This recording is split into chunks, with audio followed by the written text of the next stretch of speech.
survolez la RDC, par avion, ou spirituellement, et faites-nous, une maquette fidèle de la RDC. À l'aide de cette maquette, sage architecte, concevez-nous le plan de modernisation, et d'aménagement de la RDC. Choisissez les emplacements stratégiques, par où doivent passer les autoroutes, les routes secondaires, et les voies ferrées ultramodernes. Choisissez les carrefours stratégiques, par où nous devons construire nos innombrables petites villes pittoresques. Car, les métropoles tentaculaires, comme Kinshasa, sont pour nous, un véritable fléau. Choisissez les places idéales, par où nous devons planter les nouvelles forêts, réservées aux parcs nationaux, et construire des nouveaux villages ultramodernes, où coule abondamment l'eau, l'électricité, et le téléphone. Choisissez les endroits convenables, par où nous devons construire le temple, et la cité des mages en retraite, dans chaque Kilansi, chaque province, de la RDC. L'objectif, est de construire dans les villages, les mêmes types de villas et de maisons somptueuses que dans les villes. Car, en matière d'habitation, nous voulons mettre fin à la différence de maisons entre la ville, et la campagne. Nous voulons voir les mêmes types de maisons, les mêmes mobiliers luxueux, et les mêmes équipements ménagers, tant en ville, qu'au village. Nous voulons que la RDC, soit un tapis de beauté continue. L'attrait des villes, sur les habitants des campagnes, doit être brisé. Car, l'exode rural, est un grand fléau à éliminer. Réservez les terres destinées à l'agriculture autour de chaque ville, et village. Réservez aux forêts d'arbres fruitiers, ceinturant toutes les localités habitées. Prévoyez les terres intouchables, où il faut planter des grandes forêts, le long de chaque rivière, et autour de certaines sources d'eau importantes. Prévoyez les meilleurs endroits, par où, il faut construire, dans chaque région de la RDC, les plaines d'aviation, tant civiles, que militaires. Choisissez les meilleurs emplacements, où il faut construire les instituts supérieurs, en tenant compte des réalités de chaque région, et d'une meilleure distribution, à travers toutes les régions de la RDC. Réservez la plus grande partie de plaine à l'agriculture mécanisée, alimentaire, et industrielle. Transformez les montagnes en forêts.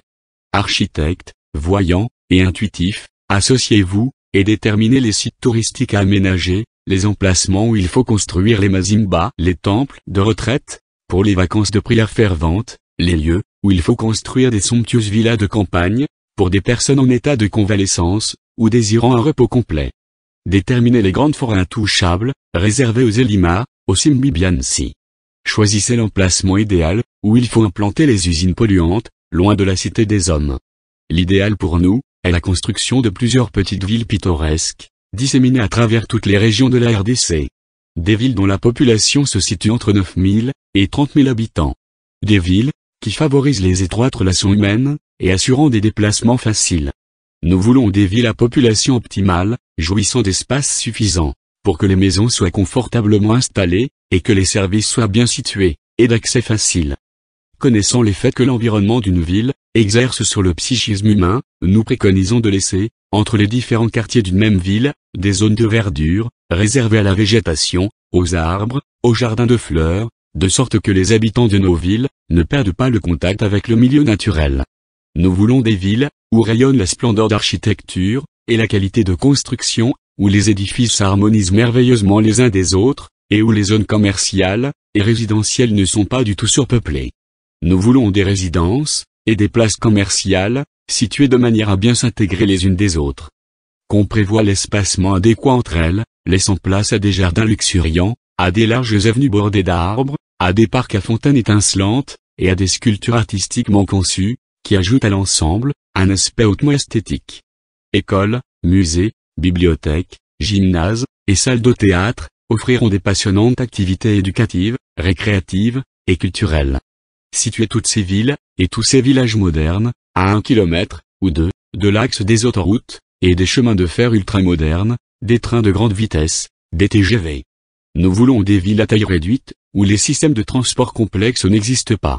Nous préférons des villes de dimension moyenne, où les gens peuvent facilement atteindre leur destination à pied, à vélo, en voiture, ou en autobus. Nous rechercherons les sources d'énergie non polluantes, électricité, solaire, et éolienne. Nous éliminerons les substances nocives, en recourant au recyclage des déchets. Nous encouragerons la fertilisation des sols par des moyens naturels. Le temple du Bukongo, le Makabama, s'occupera de la formation morale, culturelle, spirituelle, et politique de la population. L'éducation spirituelle de la population sera orientée vers le réveil des qualités du cœur, l'esprit d'amour, et de service.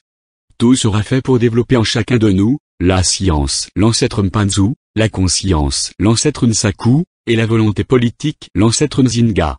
Car l'Africain du 3e millénaire, doit être doté de la sagesse africaine, et de la science moderne.